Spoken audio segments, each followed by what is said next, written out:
Rosaceu zhoršuje prioritne červené víno. Vo všeobecnosti komplet alkohol, ale prioritne červené víno.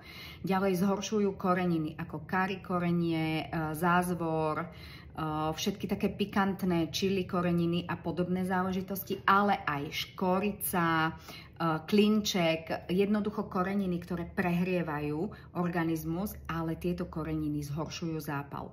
Rosacea je zápal kože a tým pádom všetko, čo donútra do tela dáme, čo prehrieva a ako keby pôsobí prozápalovo, nám zhorší. Ďalej takisto mliečne produkty, ktoré kvasia, zhoršujú stav našej rosacei. Pokiaľ máte problém s rosaceou, prosím vás, určite ju riešte, pretože rosacea je kožné ochorenie, ktoré sa zhoršuje, pokiaľ sa nelieči. Jeho liečba začína na tanieri, ale pokračuje aj starostlivosťou zvonku správne nastavenými a cieľene nastavenými produktami. Ak máš záujem a ak máš tento problém, napíš do komentáru chcem a ja ti pošlem link na kompletné videonávody, s ktorými si ľahko s rosaceou poradíš.